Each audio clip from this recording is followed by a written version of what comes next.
Please sir.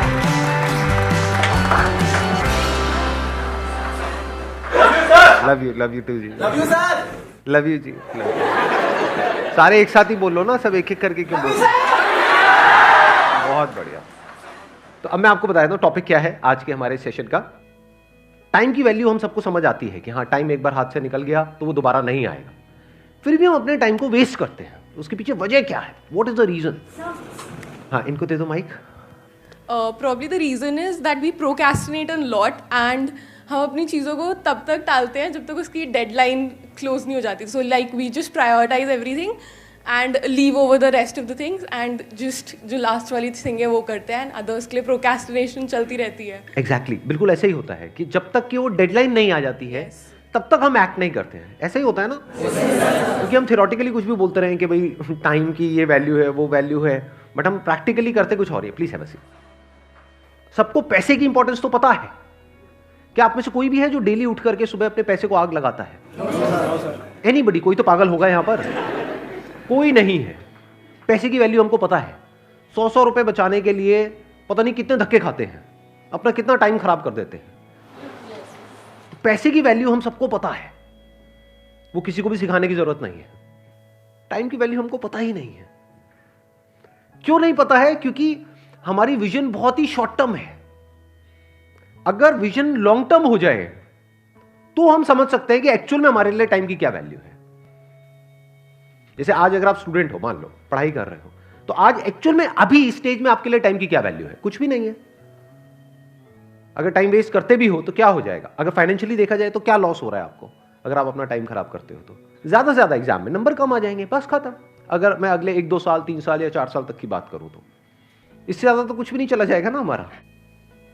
लेकिन अगर इसी विजन को हम लॉन्ग टर्म कर दें कि आज जो आप टाइम खराब कर रहे हो उसकी वजह से अगले 10 साल में या 20 साल में आपको कितने का नुकसान होने वाला है. 10 साल बाद आप में से कितने लोग हैं जो फाइनेंशियली अच्छा पैसा कमाना चाहते हैं? सारे ही चाहते हैं. अच्छे पैसे की डेफिनेशन क्या है आज के टाइम में? क्या 5,000 रुपए महीना अच्छा पैसा है? अच्छा पैसे का मतलब क्या? हाँ, लाख रुपए महीना. लाख रुपए महीना. चलो मान लेते हैं, इसी को हम एक बेंचमार्क पकड़ लेते हैं. कितने हैं आप में से जो अगले 10 साल बाद लाख रुपए महीने का कमाना चाहते हैं और उनको अंदर से लगता है कि वो कमा सकते हैं? कितने हैं जो ये कहते हैं कि अगले 10 साल बाद अगर मैं महीने का 50,000 रुपए भी कमा रहा हूंगा तो बहुत है? कितने ऐसे हैं जो कहते हैं कि अगले 10 साल बाद अगर मेरे को 20,000 रुपए महीने का भी आ जाए? 10 साल बाद की बात हो रही है, तब तक इन्फ्लेशन भी बढ़ चुकी होगी, महंगाई बढ़ चुकी होगी, हर चीज महंगी हो चुकी होगी. अब कितने हैं जो कहते हैं कि अगले 10 साल बाद अगर मेरे को 20,000 रुपए महीने का भी आ जाए तो बहुत है? कोई नहीं चाहता. सब अंदर से क्या चाहते हैं कि लाख रुपए महीने का है. बट कड़वा सच क्या है? Based upon statistics. जीरो. कि कोई कुछ भी चाहता रहे? नहीं, जीरो नहीं. जीरो कहां से आ गया? बेस्ड अपॉन स्टैटिस्टिक्स कि हमें पता है कि कितने लोग कितना कमाते हैं. उसके बेस पे अगर हम एक सेग्रीगेशन करें कि इंडिया में कितने लोग हैं, किस किस तरह के हैं और कितना कितना कमाते हैं, कैसे कमाते हैं, तो एक रियलिटी क्या है यहां पर? अभी 90% लोगों ने अपने हाथ उठाए कि हम 1 लाख या उससे ज्यादा कमाना चाहते हैं और कमा सकते हैं, हम डिजर्व करते हैं. बट क्या एक्चुअल में 90% लोग 10 साल बाद लाख रुपए महीने का कमा रहे होंगे? कब तक सैलरी पे जी? अरे ये दर्दनाक आवाज कहां से आई? कब तक सैलरी पे जिएंगे? कहीं जॉब कर रहे हो आप आजकल? हाँ. दिखाना जरा, शक्ल दिखाना कैमरे पे. आपके बॉस भी देखेंगे. देखो वो कहे कि हम तुम्हें आजाद करते हैं. अच्छा, मजाक कर रहा हूँ, कोई नहीं. अब आप लोग बीच में कमेंट मारोगे तो मैं भी थोड़ी सी तो लूंगा आप लोगों की, है ना? हाँ.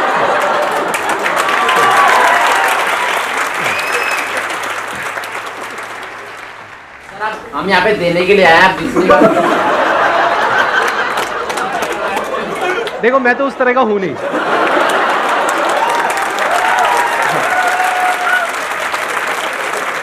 अगर आप में से कोई और है जिसका इस सब में इंटरेस्ट है तो आप इस सेशन के बाद में इनको संपर्क कर सकते हैं.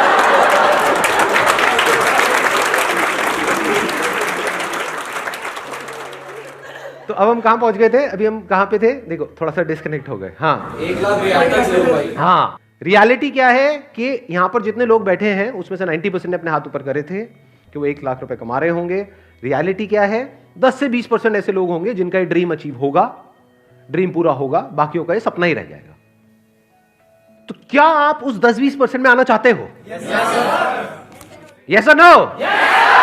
यस और नो? आना सब चाहते हैं, बट आ कितने पाएंगे?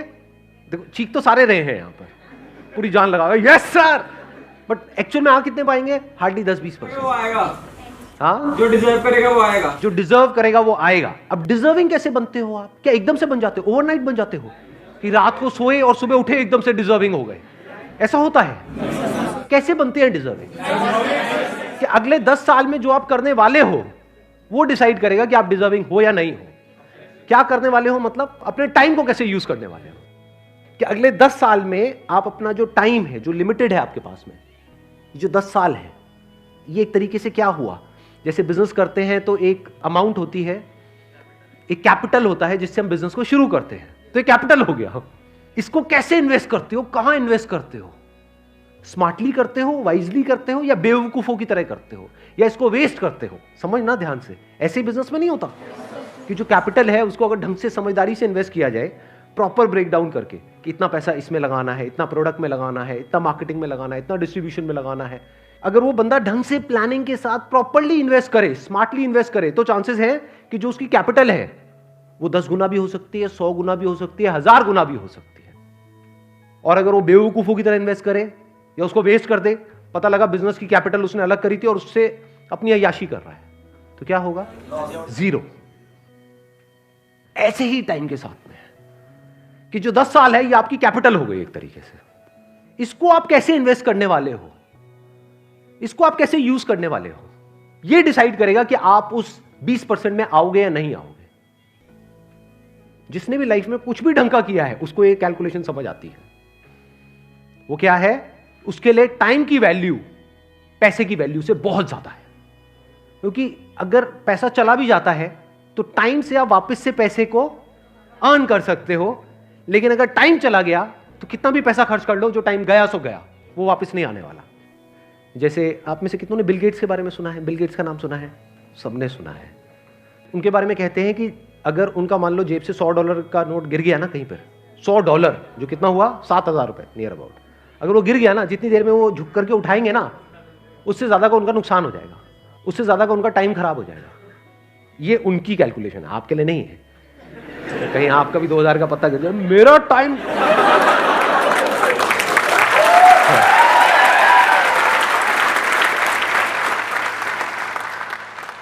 तो अब कैलकुलेट करो कि एग्जैक्टली आपके टाइम की क्या वैल्यू है आज की डेट में, बेस्ड अपॉन कि फ्यूचर में आप कहां पे हो। लाख रुपए महीना हो गया, जिसके लिए आप मानो आप महीने में 25 दिन काम करने वाले हो, 4-5 दिन छुट्टी उट्टी के हटा देते हैं, तो एक दिन की आपकी कितनी वैल्यू हो गई? 4000 रुपए हो गई। दिन में 8 घंटे आप काम करने वाले हो, तो 1 घंटे की कितनी वैल्यू हो गई? 500 रुपए हो गई। तो आपको ये फंडा बिल्कुल क्लियर होना चाहिए कि आज की डेट में आपके जो टाइम की वैल्यू है वो 500 रुपए घंटा है। क्योंकि अगर ये क्लियर नहीं हुआ तो ये सब जो हम कैलकुलेशंस कर रहे हैं, ये जो लाख रुपए महीने की बातें हैं, ये सब हवा में है। एक्चुअल में आप वहां कभी पहुंच ही नहीं पाओगे अगर अपने टाइम को आज आप नहीं इस तरह से देख पा रहे हो तो। और ये मैं बात कर रहा हूं on a most conservative basis, in the sense कि मैं कह रहा हूं 500 रुपए घंटा आज की डेट में आपकी टाइम की वैल्यू है। लेकिन अगर आप सोचो अपने टाइम को इस तरह से नहीं यूज करते, यानी इतने कैपेबल नहीं बनते कि आपको लाख रुपए महीना आ सके, तो अगर आप पूरी लाइफ की कैलकुलेशन करो तो आपको कितने का नुकसान हो गया है? क्या सिर्फ लाख रुपए महीने का हुआ है? करोड़ों का नुकसान हो रहा है। क्योंकि आज जो आप इन्वेस्ट करोगे वही डिसाइड करेगा कि तब ये रिटर्न आएगी या नहीं आएगी। तो 500 रुपए घंटा आज की डेट में आपके टाइम की वैल्यू है। एक दिन की वैल्यू आज की डेट में आपकी 4000 रुपए की है। अगर इस तरह से आप सोचने लग जाओ और इसको लिख करके लगा दो अपने घर में कहीं पे अलमीरा के अंदर, यहां वहां, ये वो, कि this is the value of my time, कि अगर मैंने एक पूरा दिन आज वेस्ट किया अपना तो मेरा कितने का नुकसान हो गया? 4000 रुपए का। इस तरह से अगर आप देखने लग जाओ ना, तो अंदर से एक सेंस ऑफ अर्जेंसी आ जाती है लाइफ के अंदर। चीजें प्रोक्रास्टिनेट होनी बंद हो जाती है, कल पे डालना बिल्कुल बंद हो जाएगा। कल पे आप डाल ही नहीं सकते, क्योंकि आपको एक्चुअल में समझ आ रहा है मेरे टाइम की क्या वैल्यू है। मैंने अपने पहले भी सेशन में ये बात बोली थी, आज दोबारा से बोलूंगा, क्योंकि ये बात समझनी बहुत इंपॉर्टेंट है। 90% से ज्यादा लोग लाइफ में इसलिए नहीं फेल होते हैं कि वो बहुत बड़ा सोचते हैं और उसको अचीव नहीं कर पाते हैं। वो इसलिए फेल होते हैं क्योंकि वो बहुत छोटा सोचते हैं और उसको अचीव कर लेते हैं।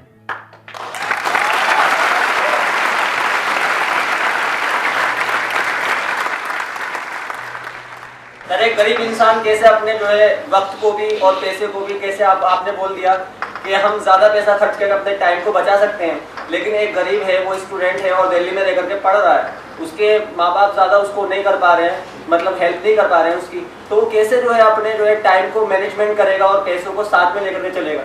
सवाल यहाँ पर गरीब और अमीर का नहीं है, सवाल है शॉर्ट टर्म विजन और लॉन्ग टर्म विजन का। क्या पास्ट में ऐसे लोग हुए हैं इस दुनिया में जो जिस भी डेफिनेशन को आप गरीब बोल रहे हो, जो उससे भी बहुत नीचे के लेवल पे थे और आज इस लेवल पे हैं कि कोई सपने में भी नहीं सोच सकता? तो ये गरीब और अमीर बीच में कहां से आ गया? गरीब के लिए भी 24 घंटे हैं और अमीर के लिए भी। एग्जैक्टली, बल्कि it is a level playing field. ध्यान से समझना, पैसे के वे में it is not a level playing field, क्योंकि पैसे के वे में तो एक अमीर के पास में मान लो पीछे से 10 करोड़ है और यहां से जिसको आप गरीब कह रहे हो मान लो उसके पास में कुछ भी नहीं है, तो वो लेवल प्लेइंग फील्ड नहीं है in terms of money, but in terms of time it is a level playing field, क्योंकि उसके पास भी 24 घंटे है, उसके पास भी 24 घंटे हैं। चाहे वो अमीर का बेटा है चाहे गरीब का बेटा है, अगर अपने इस 24 घंटे को अच्छे से यूज नहीं करेगा, मान लो बहुत अमीर का बेटा है और इस 24 घंटे को अच्छे से यूज नहीं करेगा, उल्टे सीधे कामों में टाइम खराब करेगा, तो जो है वो भी सब जाएगा और जाता ही है लोगों का। सो ध्यान से समझना, it is a level playing field, क्योंकि अगर ये टाइम की वैल्यू आज आपको समझ आ गई और आप एक गरीब बैकग्राउंड से भी हो, तो फ्यूचर में आप बहुत अमीर हो जाओगे।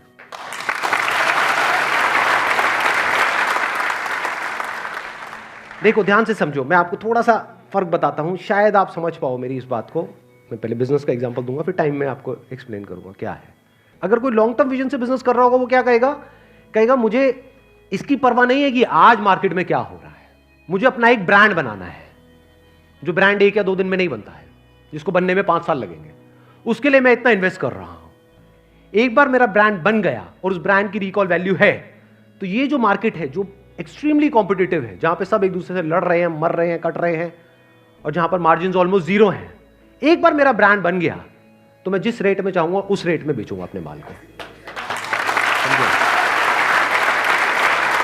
अब यही जो बात मैंने बिजनेस में बोली, इसको लगाओ टाइम के कॉन्सेप्ट में।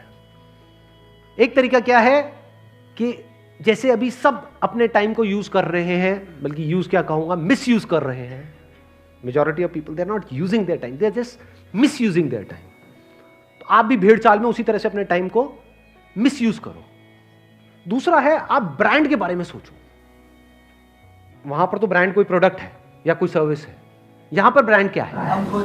आप खुद। एग्जैक्टली, किसने बोला ये? Let's give big hand for all these people. अगर अपने टाइम को ढंग से यूज करोगे, अनलाइक अदर पीपल, तो क्या आप आने वाले 10 साल बाद खुद अपने आप में एक ब्रांड नहीं बन जाओगे? यानी मान लो आप कहीं पे जॉब कर रहे हो, तो एक तो ये है कि आप जॉब के लिए धक्के खा रहे हो और जो सारा कंट्रोल है वो एम्प्लॉयर के हाथ में है। एक है आप खुद कुछ इतने एक्स्ट्राऑर्डिनरी बन गए हो कि एम्प्लॉयर्स आपके पीछे भाग रहे हैं। इसी को तो ब्रांड बोलेंगे, कि सब चाहते हैं कि आप उनकी कंपनी में आओ। अब आप चूज करोगे कि आपको कब जाना है, कहां जाना है और कितने टाइम तक काम करना है, किसके साथ रहना है, किसको छोड़ना है, अपनी टर्म्स पे। इसी को तो ब्रांड बोलेंगे। क्या जॉब में ऐसे लोग होते हैं? नहीं होते हैं। जिनको कंपनी चाहती है, जिनकी डिमांड ज्यादा है, ऐसे लोगों की सप्लाई कम है, उसी को तो ब्रांड बोलेंगे। और कब आप ब्रांड बन पाओगे? जब आज अपने टाइम की वैल्यू समझ जाओगे, बेस्ड अपॉन कि 10 साल बाद आपको क्या अचीव करना है। क्योंकि अगर पूरा दिन वेस्ट हुआ, तो अभी हमने जो कैलकुलेशन करी थी उसके अकॉर्डिंग कितना हुआ? 4000 रुपए का आपको नुकसान हो गया। तो वो नुकसान आपको एक्चुअल में फील होना चाहिए। जब एक्चुअल में आपके 4000 का नुकसान होता है, मानो आपके पर्स में 4000 रुपए है और किसी ने पर्स मार लिया, कितने दिन तक याद रहता है? पूरी जिंदगी याद रहता है। उन्हें पोतों को बैठ करके कहानी सुना रहे होते हैं, जा रहा था बस में से वो निकाल लिया। सही कह रहा हूँ, गलत कह रहा हूँ? बट कितने दिन उन्होंने अपनी लाइफ में खराब करे, उसकी कोई कैलकुलेशन है? नहीं है। इसका मतलब क्या है? वो एक मीडियोकर इंसान है, वो विजनरी नहीं है। एक विजनरी में यानी दूर की सोच रखने वाले में और एक छोटी सोच वाले में यही सबसे बड़ा फर्क होता है। तो आपके चाहने से कुछ नहीं होता है कि आप क्या चाहते हो कि अगले 10 साल बाद क्या होना चाहिए। होगा वही जो आप आज करोगे, और आज किसके बेस पे करोगे? जब ये टाइम की वैल्यू आपको अच्छे से समझ आ गई होगी। अब कितने लोगों को अच्छे से समझ आ गई है टाइम की वैल्यू? सबको आ गई है? यस और नो? यस और नो? यस और नो? बहुत बढ़िया। चलिए, wish you all the very best. Thank you so much for that.